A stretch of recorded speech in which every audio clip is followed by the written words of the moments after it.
Good morning, children. Here I am with a new video of history, chapter number 9, The Making of the National Movement, 1870s to 1947.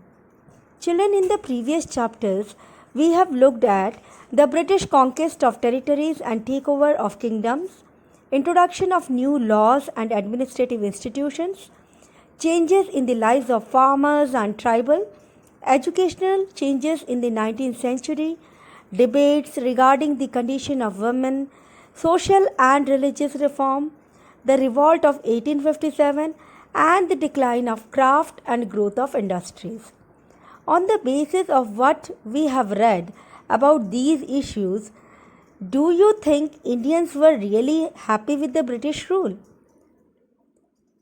Then, how were different groups and classes dissatisfied? Let us look into this in this chapter. Children, before proceeding further, let us first understand the meaning of nationalism. Nationalism is an identity that is shared by people who live together and are bound by common culture, history, and aspiration. This common identity marked the beginning of an organized national movement in India. People started thinking beyond regional boundaries and felt part of a nation. It unified every part of the country and inspired fervor in every Indian. There were many causes for the rise of Indian nationalism. Let us discuss them in detail. India was brought under the direct administration of the British Crown after the revolt of 1857.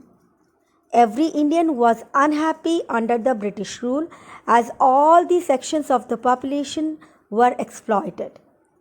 Farmers and artisans were burdened with taxes. Widespread poverty embittered the entire country. The British greed for profit made them force Indian farmers to plant cash crops, as a result of which food production declined.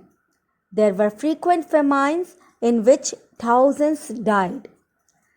The British introduced modern education only to create an educated class who would help them in administrative work. However, with the spread of modern education, a large number of Indians imbibed a modern national, secular, democratic and political outlook. Revolutionary and nationalist movements in other countries became sources of inspiration for them.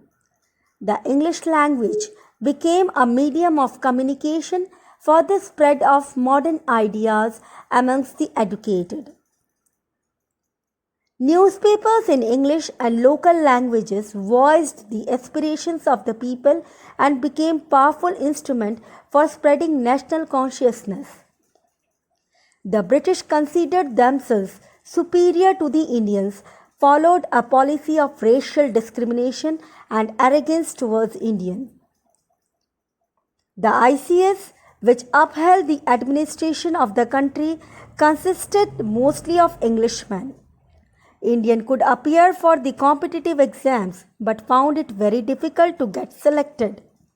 The exams were held in London and few could afford to take them.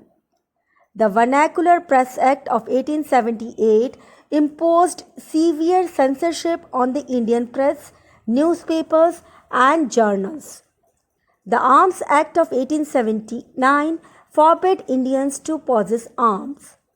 In 1883, Lord Ilbert passed a controversial bill called as Ilbert Bill, which had a provision that gave Indian judges the power to try legal cases involving Europeans. The British community protested vehemently against the bill, and the government was forced to withdraw the bill. The Ilbert Bill controversy enraged Indians. The event highlighted the racial attitude of the British in India. The need for an all India organization of educated Indians had been felt since 1880. The Indian National Congress was established when 72 delegates from all over the country met at Bombay in December 1885. The early leaders of INC were mostly from Bombay and Kolkata, like Dadabhai Naroji, Firoz Shah Mehta, Badruddin Tyabji, R.C. Dutt, Surendranath Banerjee, etc. Naroji, a businessman and publicist, settled in London and for a time member of the British Parliament, guided the younger nationalist. A retired British official, A.O. Hume, also played a part in bringing Indians from the various regions together. Congress was moderate and initially it demanded participations of Indians in government and administration, legislative councils to be more representative and powerful.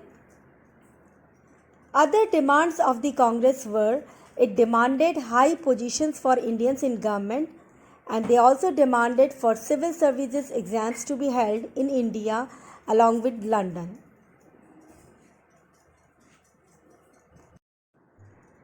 The Congress also demanded repeal of Arms Act, freedom of speech and expression.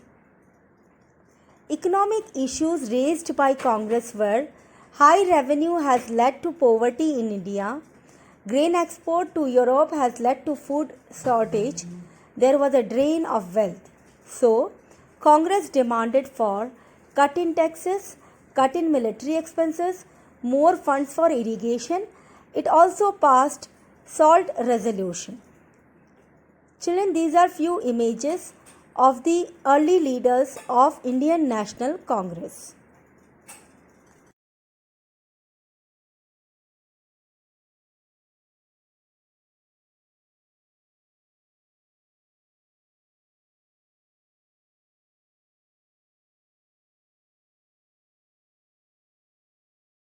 So children, this is all for today. We will discuss more about this chapter in the next video. Till then, goodbye.